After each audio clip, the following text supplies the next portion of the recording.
welcome to don't really have a name for these streams yet. I guess a convo with Ben. I don't know. Today we have Shirui. I'm gonna invite her or Elizabeth. I usually call her Liz because I'm bad at pronouncing anything that's not in English. Hey, hi. I'm gonna send you the. So waiting for her to accept. I'm just gonna drink water first, and I'll be coughing like fuck.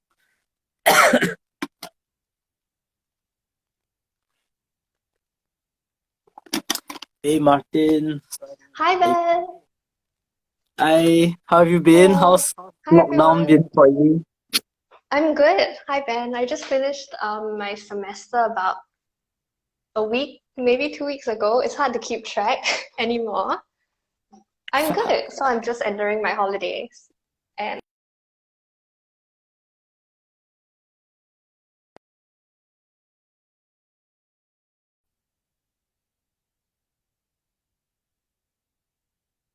So what were you saying? You no just finished your worries. holiday? No, I just finished my semester finally. Yeah. So how Felt long of a much. break do you have? My next semester only starts in August. So I have Oh. quite a long time. Yeah. Yeah, so hopefully we are out of this circuit breaker lockdown thing by then. Yeah, honestly, because honestly, circuit breaker feels like the holidays are getting eaten up a little bit. Yeah, yeah. We're I supposed to be I've learning how heard to skate, but that's shit, yeah, you illegal right can't now. Yeah. I I think you might be if you had the skates on your own and you go to a park, I think that's alright because they consider it like exercise. Mm-hmm. But learning skating on your own is like not not Yeah, no, easy, I guess. I had this whole plan to like go out with my friends to the park and then we'll all skate together, which is definitely not legal right now. Yeah, yeah. I was this year we were actually supposed to go to like Malaysia to do like Mm-hmm. a bunch of Thrifting, trips and right? yeah, thrifting as well, which is also why like sort of our main topic we're gonna be talking about. Yeah, so why don't you introduce yourself to everyone and like let them know like roughly what do you do? Okay. Hi everyone, I'm Liz. I'm nine, I'm 20 this year. I'm not wearing my glasses right now, so I can't see a thing. But I'm currently in my first year. Well, I just finished my first year of university, and on the side, I'm interested. I guess, a vintage. I'm into fashion, particularly vintage fashion, fashion history. So I'm into collecting quirky little curios and like pieces of clothing. And I recently started, trying my hand at styling work for, models and photographers like that. And that's how we met. Yeah, yeah, like actually I don't know, I can't really remember exactly how we met, but I know like somehow we ended up talking and I was like, oh, you want to model or like do styling? And I think at first you were more comfortable with styling, but I've Mm-hmm. seen like recently you're getting more and more comfortable with like taking pictures of yourself. And I think you should model more. Like you have the height, you have like the looks, the figure, everything. Like yeah, like so maybe you can talk a little bit about that, like your journey, like from not doing shoots, going on shoots and all that to like starting out. How was that like for you? Um, So actually, I remember exactly how we met. So I've been so on the site. Some of you might actually know me as Sad Shop as well. I run like one of those Instagram thrift shops on the side, and I was doing that for a while right after I finished A levels. So that was November 2018. I was doing my thrift shop for a while. I did an editorial internship because I knew that I wanted to try my hand at more creative industries before I went into uni and maybe decided to do like research work or like go Mhm. into academic work instead. And then I had a certain point in time where I thought, since I really enjoy fashion, it might be fun to try and do styling work. And I was like, but like how should I go about that from here? Because the fashion industry seems so glamorous and so unreachable. So I, Oh I yeah, spoke to some of I spoke to some of my friends. Some of you might know Brian Stella. He does makeup, and Tamlin, oh, who is quite popular oh yeah, online, yeah. She and models quite a bit. I she's a shot with very her. pretty model. Yeah. Yeah. So I DM'd them, and I was like, I'm interested in doing this. could you tell me about how you got into modeling and how you got into doing makeup? And they were like, just like DM people. And I think they both told me to message you and said that you were very open to working with new people. So I was like, one of my 3 a.m. like existential crisis moments. And I was like, heck it, like I'll Does just that happen often? Like your 3 a.m. existential like crisis? I I wish I could say no, but like yeah, past like 12 midnight every day, I'm gone. Like I'm having a crisis. It is what it is. Honestly, the solution for that is for me to just fix my sleeping patterns, but you know, one thing at a time. Yeah, yeah. Yeah. So yeah, yeah. So You're saying like that's how you kind of got introduced. mhm. So yeah, so they told me to just DM you and I said like what do I have to lose? So I just DM you and you were like, yeah, let's do a shoot. And then, I just got started from there. Oh, okay, okay. I mean, so in this journey, like when you like kind of started, right? You were you mostly doing styling work, or have you like done modeling with other like photographers as well? I definitely prefer styling work, because I just that's just what I like to do. Like I like to collect clothes, I like to arrange clothes and looks and create aesthetics. So that's just what I prefer. Modeling is fun. Like I don't mind, taking pictures of myself. Of course, it's nice to doll myself up and like look good. But since I'm given the chance to work with a team, with a photographer and makeup artist, it's like I want it to be the best product possible. And I think that when Mhm. you're looking at a model, sometimes it's not just about like pretty, it's about like how do they look, how do they suit the concept.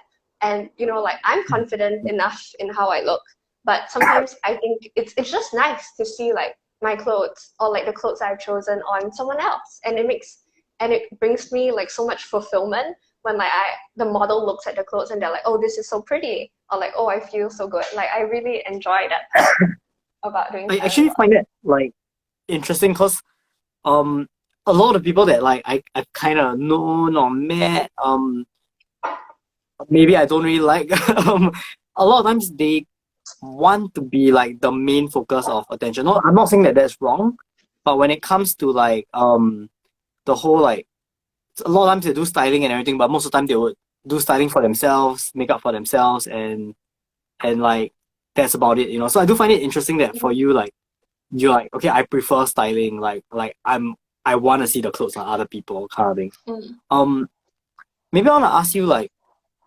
so since you because like I guess I can consider you kind of like fresh face towards like this whole industry and everything, right? Mhm. What how does it feel like like getting your feet wet starting to do shoots with like just entering this world of like fashion photography and like how does that feel like for you? Oh, a lot of things. Like it's a lot of fun. Sometimes it can be very fulfilling, but I have definitely had so many moments where I felt like I shouldn't even bother trying, or like I'm definitely not good enough because it's very tough. It's different. It's completely different when you're picking a cute outfit for yourself, posting it on Instagram, and your friends are like, "Oh, this is such a cute outfit." Like dressing myself up to go to uni, and then I run into like a JC friend, and they're like, "You look so good today." It's completely different from Mhm. from working with a team, and trying to create a product for an industry standard, so to speak. Because when you're working with a team, it's not just about you, right? There's like the expectations of like everyone else. You don't want their work to go to waste. And when Mhm. you produce this kind of work, it's going to be out there, compared to other works, which is not necessarily bad, right? Because competition is good and that's what makes people want to improve, you know. But it's definitely very pressurizing. And of course, it's not just about like the art side of it. There's also a lot of practical tiers to it, getting to know people, networking with people, finances, getting paid, you know. Yeah, That's yeah. another thing because, whoa, like I've spent so much time.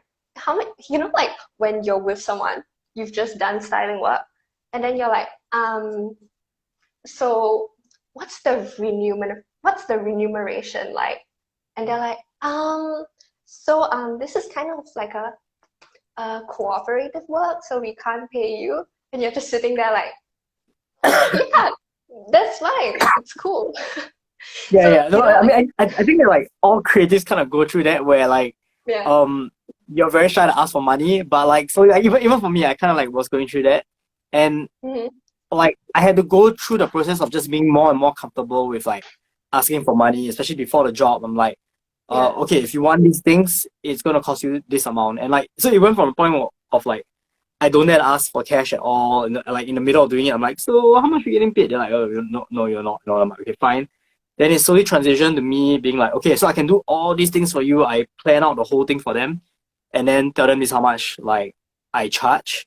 And sometimes they'll be like, no thanks, but they take the plans and they go and use it with someone who's cheaper, you know. And finally to yeah, like, okay, these are my rates. Can you afford it? And if they say yes, then I pitch to them and everything. Yeah. So you were saying? yeah, no, and sometimes like people get offended when you try to charge them. They're like, me Uh, pay for your work, and you're like, you know. Yeah, yeah, yeah, yeah. Um, You know, there's a but of whole course, thread on Reddit for that, like the choosing beggars kind really, of thing.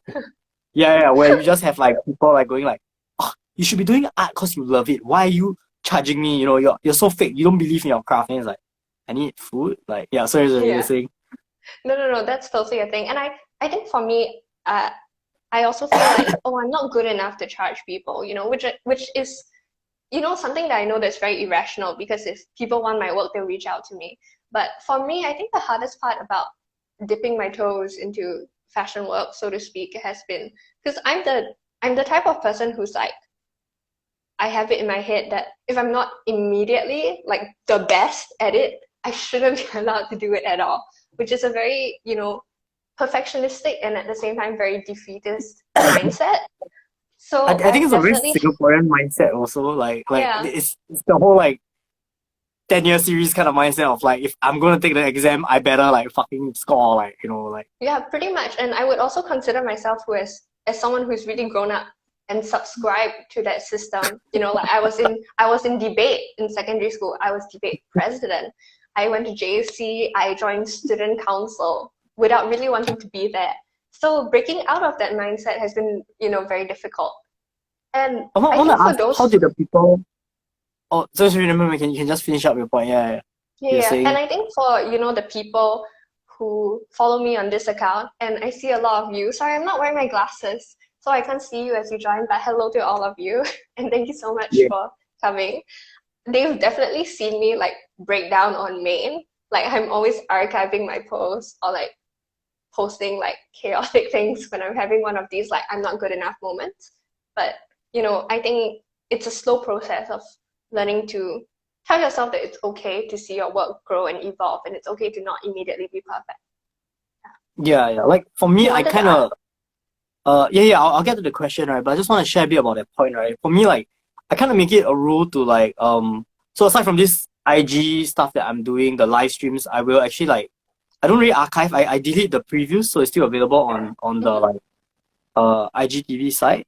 But I kind of forced myself and told myself that I would only do the archiving at the end of the year. So that way, Mm, whatever wants to put up there, it's there and all that, and you give it time to like marinate, sort of like let people look at it, let people decide they like it or not, and if by end of the year you are archiving things, like there'll be some things that you really don't want to be in your portfolio, that which is great, which it's fine, but you are less inclined to remove more things and like just delete your whole feed and like put it up there because sometimes which you is what really I've just done.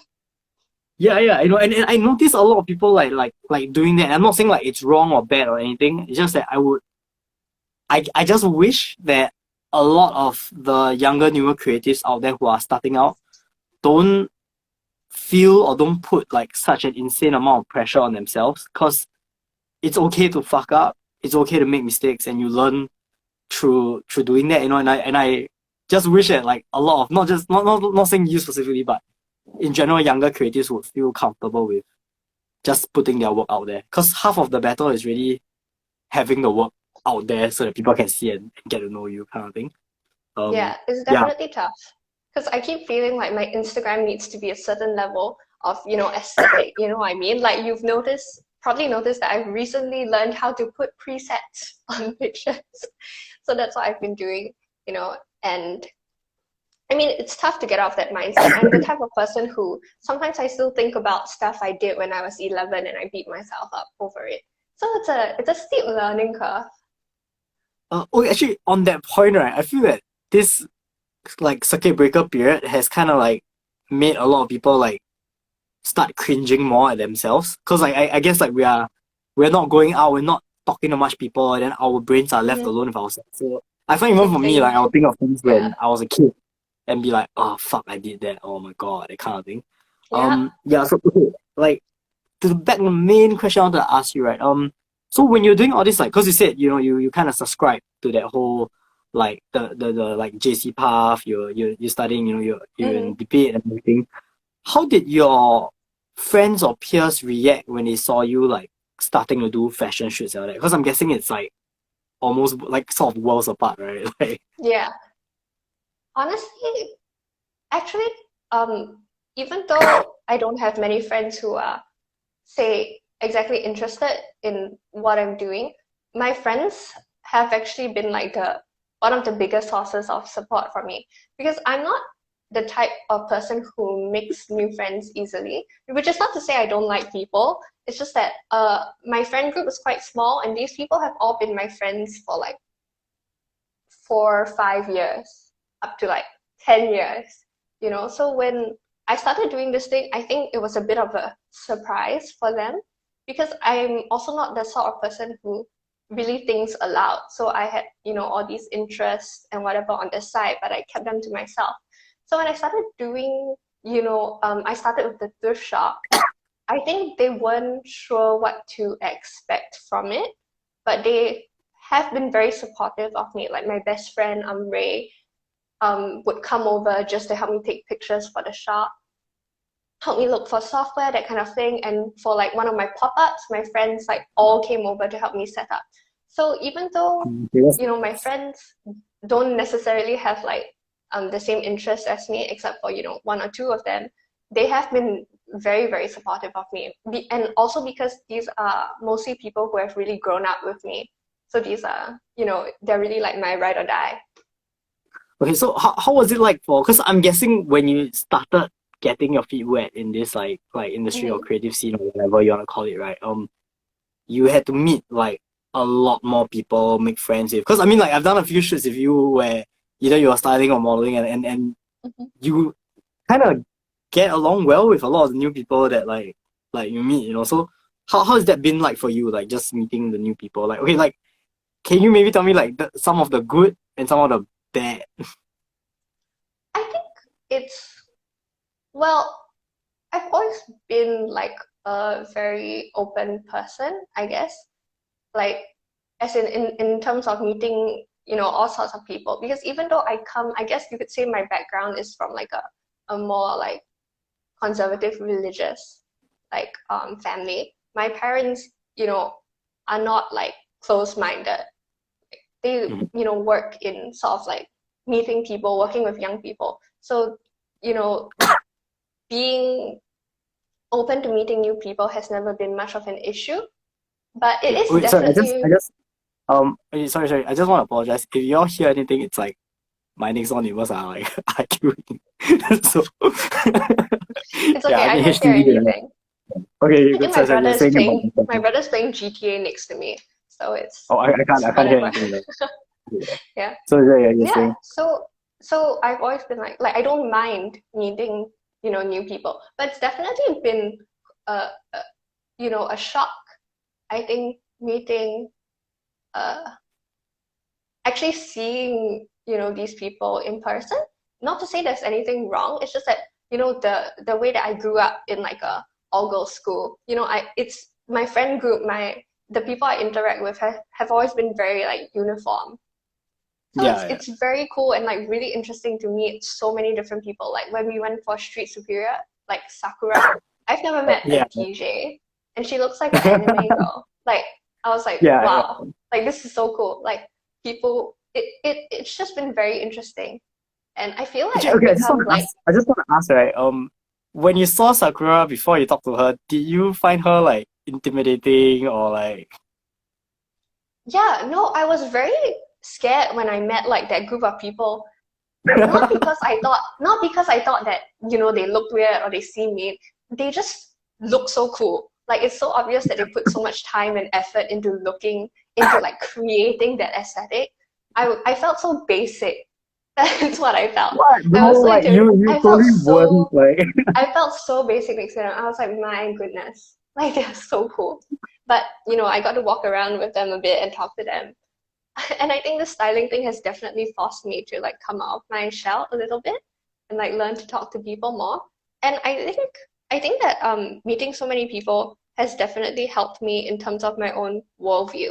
Like when we talked with Devika and she was talking about, her work, things like that. Meeting so many different people from so many different types of backgrounds, like it's always a good experience, like, and it's always something that's going to be eye-opening. And I think that's one of the best, parts of doing this type of work. It's meeting so many different people. Like, not to sound, this sounds so like politically correct, like model answer, but like it's true. Like Yeah, it's fun to meet people.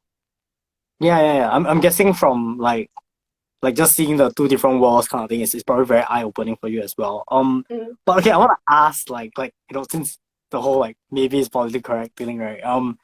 Like was there any negative experiences you had with some of the new people like you have met? No, don't need to name names, don't need to be super specific, but just for the younger ones starting out, maybe you could give some advice or things to watch out. Honestly, like in terms of people I've worked with, I've never actually had a bad experience. Like I've never had anyone like who I didn't like because of who they were as a person specifically. I've had a few of like the typical unpleasant like experiences where like people in the team like a bit short-tempered with each other or didn't get along. But so far, like I haven't had experience where, I like got I didn't like anyone. Yeah.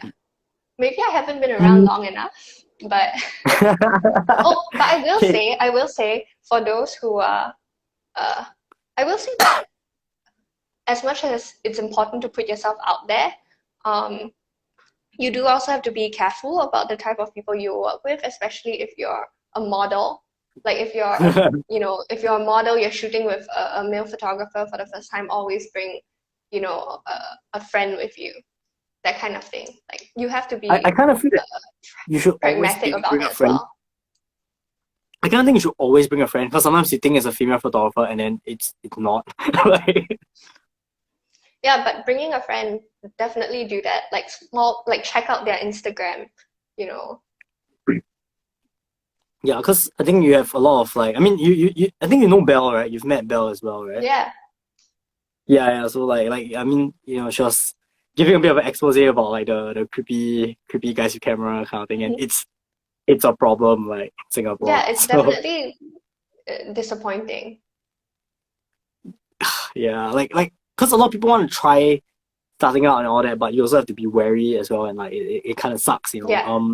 But, okay, so yeah, I want to ask you a bit about about thrifting. Okay, like so Okay. yeah, how has that been like? Like when did you start out?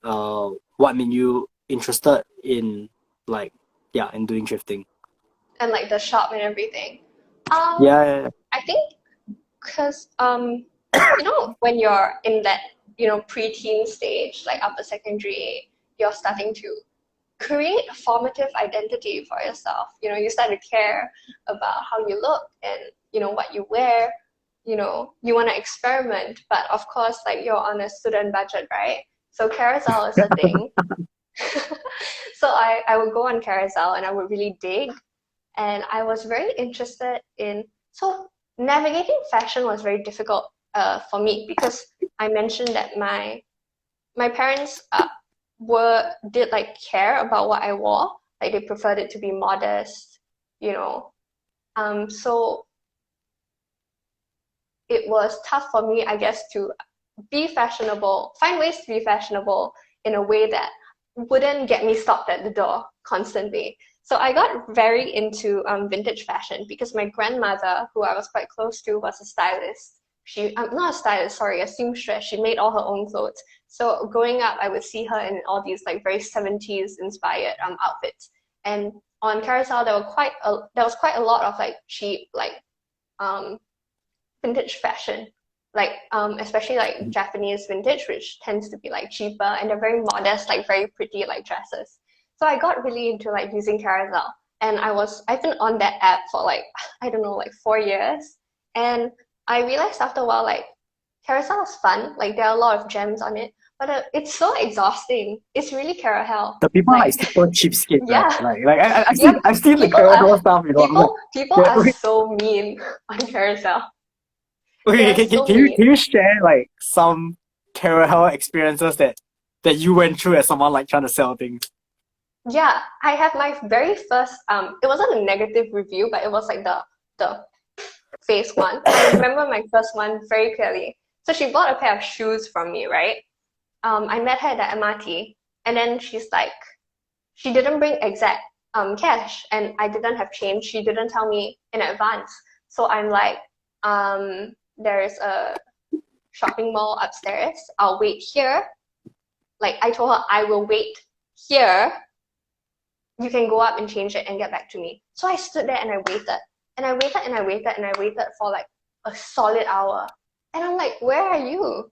And then I go down to the platform and she's sitting there like she's at the seats at the platform. And I'm like, I was waiting upstairs where I told you I would be. And she's like, yeah, like, well, I was down here. So she pays me for it and then she leaves me a negative review. And I was like, how? I was like, how is this my fault? And then of course you have like the ones with like the aunties just being very mean to you. Like I think a lot of them I've just blocked out from my memory. Like I've repressed them. Okay, Yeah. not to pry too much, but like, what do you mean, like aunties being very mean? What do they Like do? Like, the way they speak to you, like they just get very upset. Like this one lady, I think I was selling this dress for this UNIF dress for $80, which is a very like it's a reasonable pretty good price for price. UNIF. Yeah, and then you know and then she messages me and she's like $8, okay? And I'm like, no. Like, what do you even say to that? Or Oh like yeah, this other one. it's Karen's. Yeah, I was So like, there's a what? comment I about was like, that. I was like, what do you even want me to say? And this other one where she was like, it was like $5, including mailing. She's like $4, okay? And I'm like, sorry, like five is. Oh no, sorry, this was around Chinese New Year. I'm selling a cheongsa. It's $8. She's like, $4, okay? And I think I just was not feeling, I was just not vibing that day. So I said, sorry, no, I would prefer not to deal with low ballers, which was not the nicest thing I could have said either, but it's not my obligation. And then, you know what she did? She just started But mirroring me. Like she just copy pasted and sent that message back to me a couple times. And I was like, like you're still not gonna get the cheongsa. I'm like, what do you yeah, man, like if I were in your position, I'll be bitter, right? And I would like spend the money to buy like I don't know, like the same or similar looking clothes for like dolls. And I'd be like $4, yeah, send them. And let them be like, hey, what the fuck? Like it's like I'm like that's $4 worth of clothing. Like This um reminds me. yeah, you can. My best friend actually had a story like that. Like my best friend, he used to paint dolls. So he was selling like a piece of doll clothing, and this guy like like bought it for $10, not realizing that it was for dolls. And it was like the funniest thing ever. Oh my god. Yeah, I'll Um tell you this one in person because I can't say what it was here. yeah, no problem. Yeah, so I just want to ask like so in the thrifting like community, right? Like I think you told me before in the past that sometimes it's a bit competitive or like so okay I've heard from Hmm. like not just you but other people as well who like sell accessories also kind of not also I mean I know you don't really do you sell accessories sometimes, right? Not really, Okay, so I've but I've heard seen like from the earring stores. Yeah. yeah so I've heard from some of the earring store people and like here and there that like sometimes people just go out their way to be like oh you're copying this you're copying that kind of thing like is that a very big problem within the that scene like Um, So I've definitely seen like the copying thing with like the earring stores like very, very early on. Especially earring stores used to be a huge thing like last year. I can't really comment much on that because I don't run a earring store, but I've definitely seen that like people um yeah, I've definitely seen that. Like that's definitely a thing, but I can't comment on it because I don't make earrings. I don't know, I don't have experience, Okay, getting okay. these It's a supplies, blah, different, blah. like, Yeah, side it's of different. the. But in terms of the thrifting community, so when I started, it was still like not quite a big thing here yet, as in at least on Instagram. Um, and I don't think it's a problem at all that there are so many right now. Like people notice that there's just so many. Like every other day there's a new one, and I don't think that's a problem. And it's not something that I feel threatened about because the concept of selling something on Instagram is not difficult. I didn't invent it, So there's no reason to feel upset about that kind of thing. But I do think that and I've made a video about this before on my other Oh. account, but it has got whoa, sorry, that's my cat. But but it has gotten there are a lot of issues because thrifting often like overlaps with this idea of like sustainability.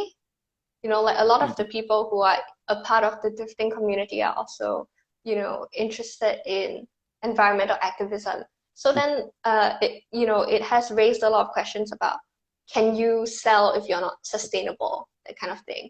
Like how sustainable is sustainable enough? Like a lot of gatekeeping in a way. Yeah, But I yeah. think, yeah, a lot of gatekeeping. And recently, I think what's what has been becoming popular is DIY. So like making clothing, or like reworking clothing. Like you Yeah, see, I've that's heard very, drama very about popular that. now. Yeah, I think I've talked to you about it a bit also, but reworking clothing is becoming super popular. And I think I have seen, some unhappiness about people like, Like I did it first, I did a reworking yeah, thing first. that kind of thing. Yeah. And I think that I mean, it's just a bit, I think, unpleasant. First of all, I don't think I don't think customers care about this kind of thing. Like they really don't, You just because want to wear why? something nice, right? Like Yeah, care about politics. They just if it's nice, if they want it, they'll buy it. And at the same time, it's also you really have to understand that fashion is not unique and has never been unique. Um, like what's popular now is like this specific type of rework clothing. It's this type of stitching called an overlock, and it's really really popular now, and everyone's doing it. But I don't think it's really hi an Jonathan. issue. I don't think it's really an issue that more than one person is doing it, and it's not just like a thrift store thing. Like sure, I'm sure there must have been one person who sold the first rework piece, but it's not a concept that's unique. Like I've seen it on Almighty. I've seen it on vintage shops. I've seen it, there's a designer who specializes specifically in overlock style. Like the thing about fashion is that it's really not unique.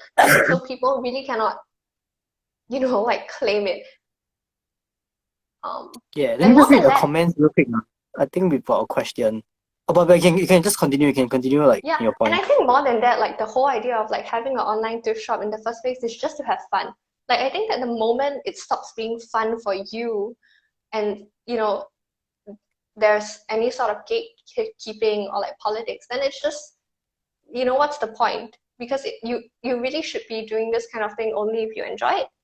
Yeah, Yeah, true. Okay, let me just like give you a question. Someone like Bell yeah, asked, sure. what do you think about shops that jump on the bandwagon slash trend to say that they are shops that sell thrifted items, but they only sell their pre-loved items instead? Um, I think I've talked about this in detail, like on my shop. You can look for that video, but I'll just to address it a little bit now. I don't think, like I said, I don't think stopping people from just clearing their clothes on Instagram is something that can be or necessarily should be policed. Because Yeah, yeah. It's it's sustainable, right? difficult. Like It's difficult to say that like oh, because you only sell one time as opposed to having consistent collections every week, you are not a real shop. And even if you want to consider them not a real shop, like it's not stopping people from buying from them. I think it's only a problem when they say, I am a sustainable shop, and then they don't subscribe to those values at all. Like for example, if they put like sustainable shopping in their bio, But they and buy then they from sell Taobao like, and everything. yeah, because that's different, because that's when you take sustainability and use it and you don't stand by those values. Because when you put sustainable like as part of your shop ethics or whatever, you are signaling to people that, oh, one reason you should support me is because I am sustainable. And if you say to people you should support me because I'm sustainable, then Should you be held as the business accountable to that owner, standard. yeah, exactly. So that's when it's an issue. But if you say like, hey, I'm a Taobao pre-order shop, and then you sell Taobao pre-orders, like who's gonna check you, you know?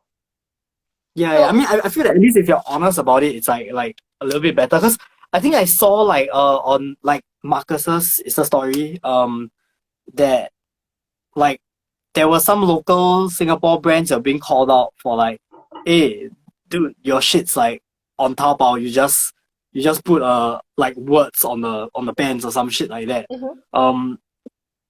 Like for me personally, I feel that a lot of young people want to try to start like their own business, like not say thrift stores, but like, you know, they're like, oh, came up our own brands or Businesses, yeah. whatever. And it's quite easy to like find these things on Taobao or whatever, right? And just buy it and then just do the stitching for Yeah, no, extra a labels and all that. lot of brands do that, where they just buy off Taobao. And yeah, like I can name some off the top of my head, but I don't want to get into trouble for that, so we won't. Yeah, But you it's you don't have to give yeah, names. yeah, but But a I lot of guess, brands do that. And not just yeah, in and they try Singapore. to, Like that's a very common thing now. Yeah. Like yeah, relabeling, yeah, right? Yeah. and That's a I very guess the way I feel about it sometimes, right, is that so okay, I have friends who are artists who like make their own shirts, you know, like they're like Megan's mm-hmm, friends and everything, right? Let's say like Sarah Thursday, right? Like she pretty much buys like a plain t-shirt, and by the way the quality of the shirts like is quite good, the cotton's quite thick and everything, right? okay. But it's because she as an artist is putting her design on it, you know, even if it's Mm-hmm. a t-shirt with like a thing on it or whatever, right? That's what allows her to be able to say, hey, this is my creation, you know. Whereas the Taobao one is Yeah. like it's pre-made and then you just like use slapping your label on it. Seems kind of lazy to me, you know. What do you think? Yeah. I totally understand that, but you have to like recognize that this like relabeling of Taobao clothes is so common. Like there's so many clothing brands like internationally that do that. And I think as a consumer, like as a buyer, you should learn to like it's quite easy too as well, like learn to recognize like when brands are doing this and don't buy from them, because the quality is poor anyway. And when you buy, you know, these rebranded items, like you're ripping yourself off anyway. Like for me personally, I don't buy fast fashion. Like people who follow me know that I buy, you know, secondhand or vintage, like for this like reason. Like I think if it bothers you that, and it should, that, you know, this marketing and relabeling of fast fashion is such a common problem, then take the steps to like recognize how to identify that and how to step away from it. Like it's actually a pretty simple thing to do. Yeah. Yeah, like so I watched this documentary thing about like fast fashion, right? And they're saying like, okay, like how so it's kind of weird because in Singapore when brands like H&M kind of like came to Singapore, people are like, oh my god, it's fucking Yeah.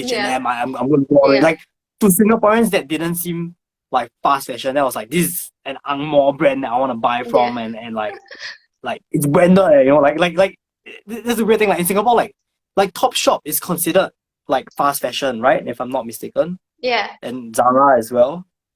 Wait, is Zara fast fashion? It is, right? Zara's fast fashion. Yeah. Yeah. So in Singapore, it's like, oh my god, I bought this from Zara. Like they would brag about buying this fast Mm-hmm. fashion thing, right? And like, okay, so for me, like sometimes I will buy like shit from H&M and stuff like that. But Mm-hmm. the stuff I bought from H&M, like I've got this like H&M pants, right, that I've been using for like 5 years.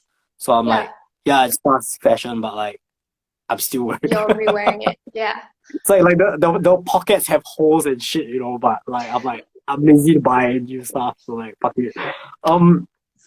Yeah, like okay, sorry, I wanna ask you, like I wanna get back to the so cause like earlier on, right, you were talking about the copying thing, and I just wanna say that it's not only in like the thrifting community or whatever, because even for me as a photographer, like I've told you this Mm-hmm. before, but I'm actually going to be doing a video about this, so the people watching now kind of get a sneak peek. But for me personally, like I have experienced people being like, "Oh, you steal my concept, you steal my shoot or whatever," and I Yeah. realized that a lot of times people kind of confuse like trends and tropes with like unique, like they take ownership over an idea that is not that unique. You know, it might be very popular.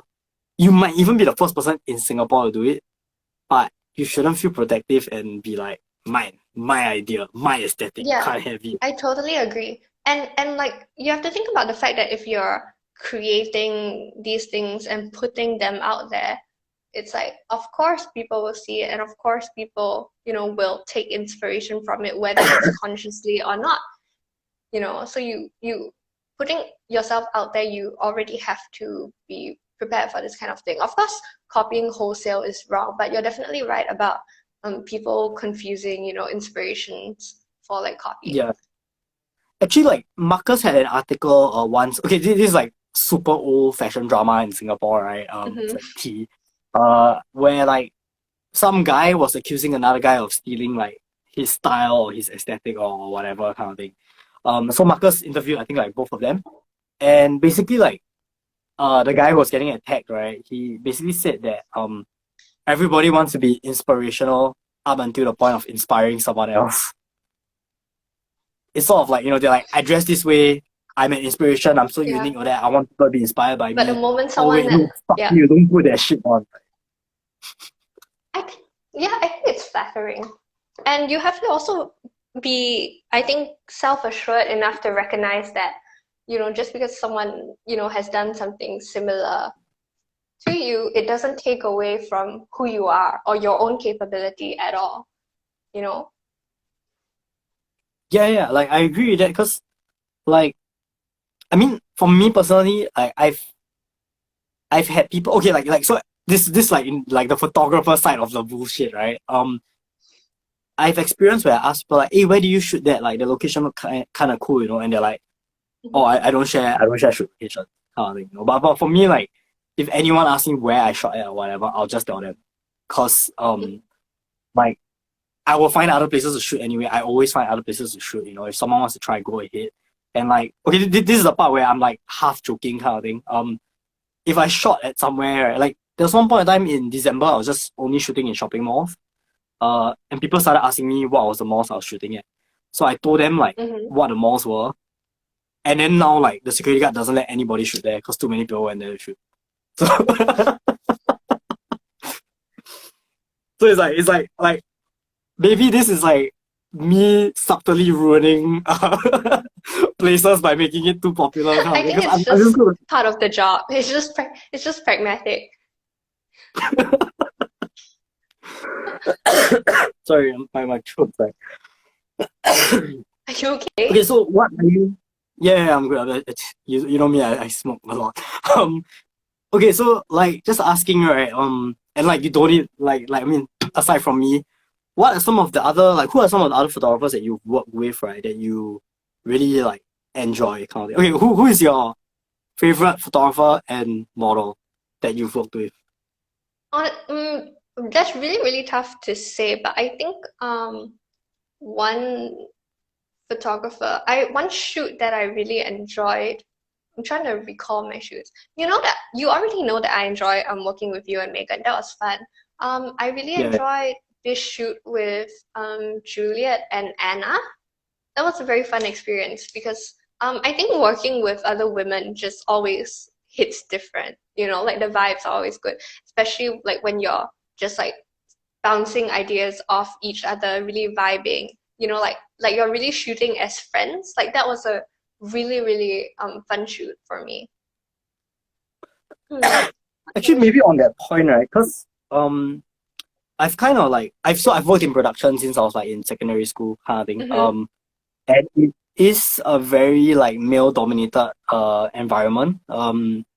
To be honest, it's only like recently that I started seeing more like women like starting to like take pictures and stuff like that. And that's why like Mm-hmm. for me, I'm very open to like working with people and shit.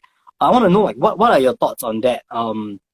Like how photography specifically seems like a bit male dominated. Or it used to be more male dominated. I don't know if my opinions on this will be necessarily like um representative because I haven't been around long. Neither am I, a photographer. Yeah, But I think just that your it's opinion like is kind someone of, coming in. but I, yeah, but I think it's unfortunate that, with um the fashion industry and with being a model, there has like always been, a history of women being, taken advantage of. So it is, difficult and um not just for and for difficult and for very practical reasons as well. Like I can be out here like just having an Instagram account for my styling work, and I already don't breathe that much on here, but then I'm getting like creepy answers in my Q&A from like 16-year-old boys who I've never interacted with in my life. So, unfortunately, it's just one of those things that women have to deal with, all the more so in a industry like fashion where that sometimes requires you to be vulnerable, like vulnerable in Vulnerable. certain ways, because you get changed, you let people handle you, you let people photograph you. So yeah, I think that's something that's definitely unfortunate, but I am very glad to see that, not just, with regard to the fashion industry, but like generally, like as a trend, women are becoming more and more empowered and more daring, more and more aware of, what their rights are, and how they should be treated. And when you're aware of that, you can really call out when behavior is not right. And I think that's very important. Like that's why I think it's so important to that's why I enjoy like friends who do this kind of work with me who are also women. Like it's Juliet. Like it's just such a good time working with them. Like having women there to work with each other and like validate each other's, like work and confidence. Like I think that's very, very important. Yeah. I think the solidarity is like important. Like for me, in general, like like most of the collabs I've done actually have been with when it's with other photographers, it's actually like with female photographers. So like Wanderlust, I really like her work, and I think Mm-hmm.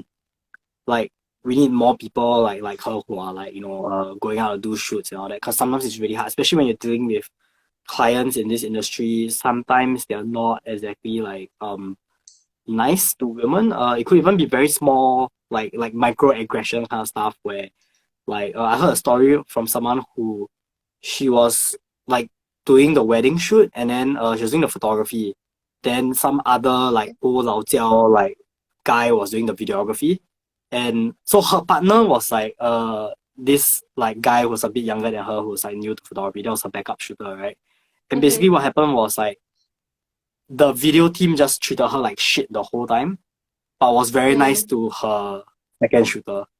And like Uh, she asked him like at the end of the shoot, like, like, man, the video people are fucked up. And then the second shooter didn't even notice. He was like, huh? Like, no, they were quite nice. They let me use their lens and everything. And she was the one who was like, no, they were blocking my shots.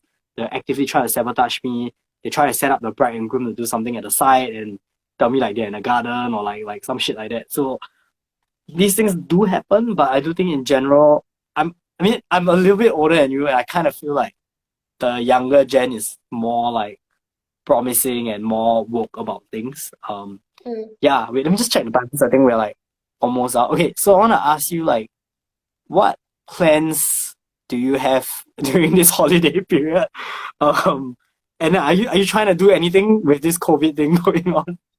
I actually have quite a lot of things to do. I'm practicing my languages, and I'm also like taking the time to just be better at what I'm doing. So like if my social media page for once has gotten prettier, I've been trying things out. I've been getting better at just practical things like taking better photos.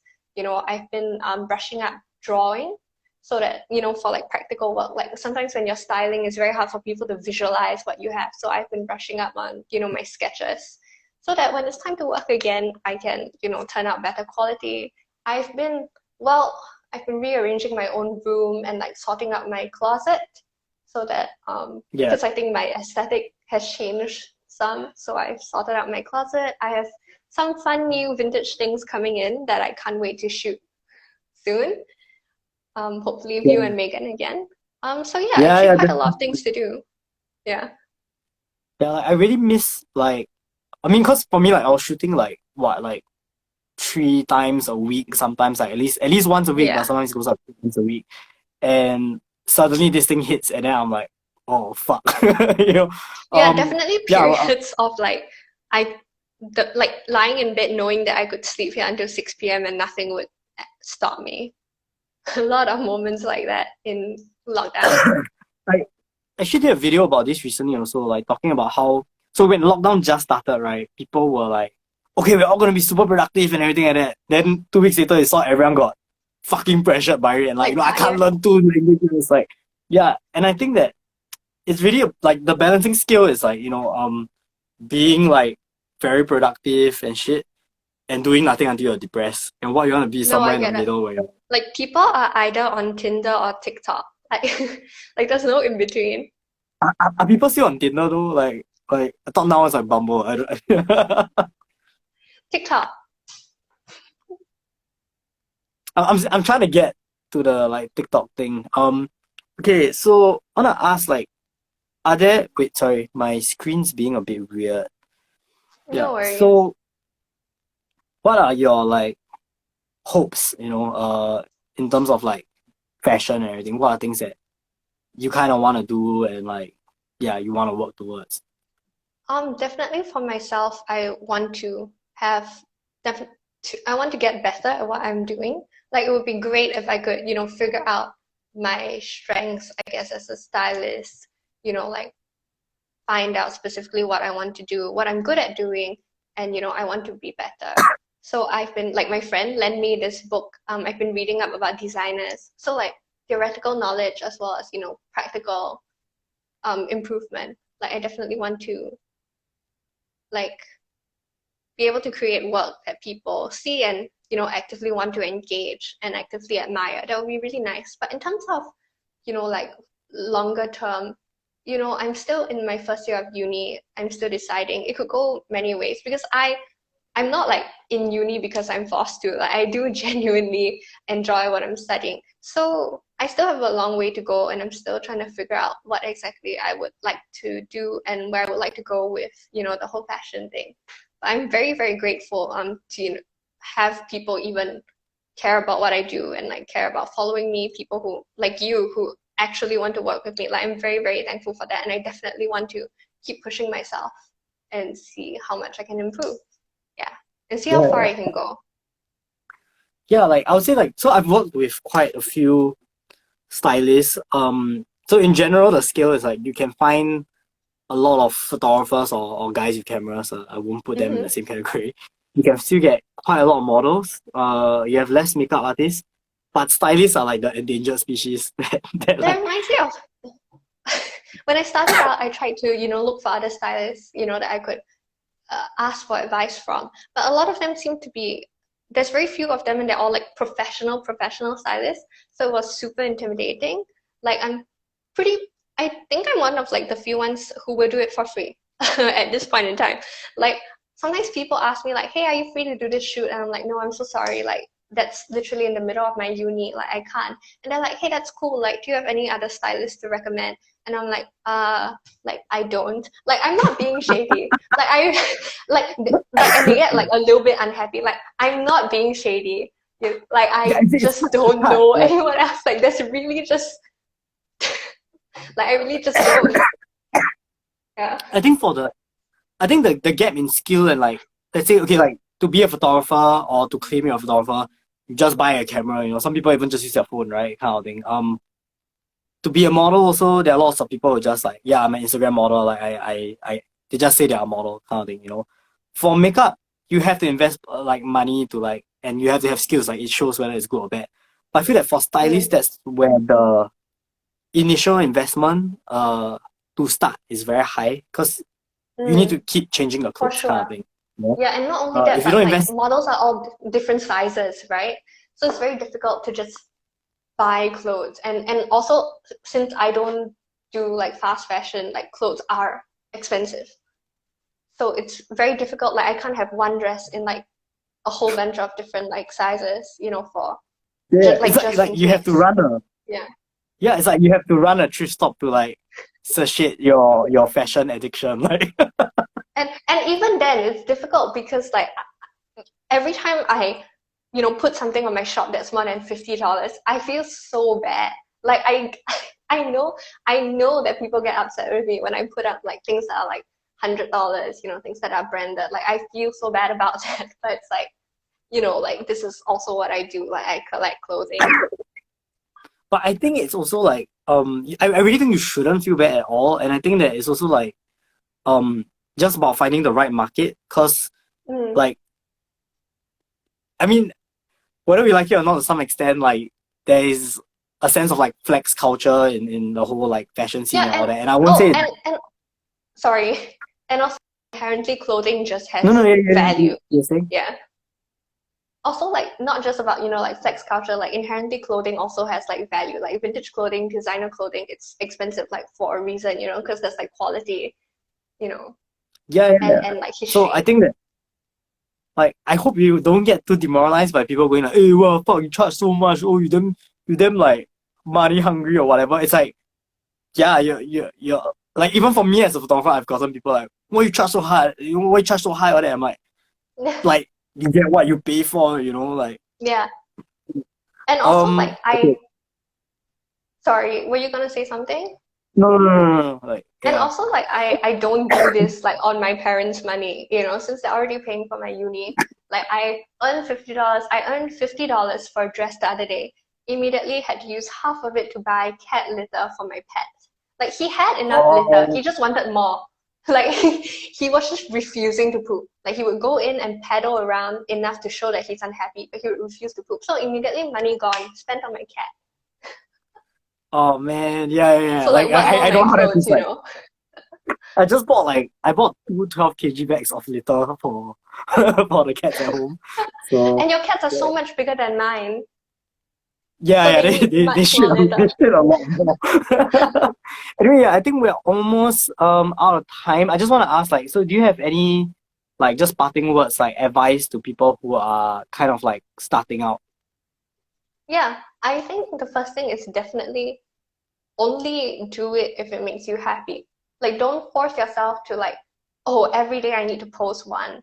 You know, like, oh, I need it to be I need it to look a certain way. I need to look a certain way. Like that's not true. Like you should really be feeling joy from what you create. And this is something that I'm definitely, you know, still learning to internalize for myself. I think the most important thing is really to make sure that you're happy doing what you're doing. And the second thing is, you know, it as much as you can't be just idealistic about it, like you have to be realistic about how you're working.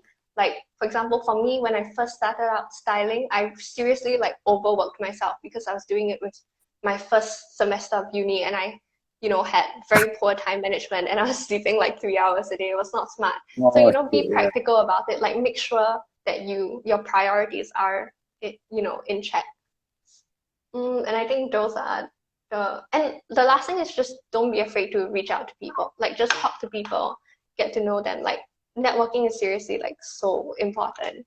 And it's definitely still something that I'm learning to get the hang of as well, because I'm quite naturally like not I don't think introversion has anything to do with it. It's just super paiseh, you know, to like reach out Yeah. to people and be like, hey, like you want to work with me? Like just Like still overly learning to get polite over to some that. Yeah. extent. Yeah. Please. Yeah. Yeah. Okay. Yeah. So thank you so much for giving me like 1 hour of your time. Looking No, forward to thank you so much do for having me. yeah, like looking forward to do shoots with you again once it's over. Check out Liza's Trish stop. Trish, sorry, Trish Your mic's cutting off. Oh shit. Yeah. So it's, yeah. So your thrift store is, you just plug in your thrift store now if you want. It's a cat shop. Yeah. Okay. Thanks everyone. Okay. Bye. Thank you so much for having me. Good night to you and Megan. Say hi to the cats for me and I'll shoot with you soon. Bye-bye. All right. Sure. Bye. Thanks so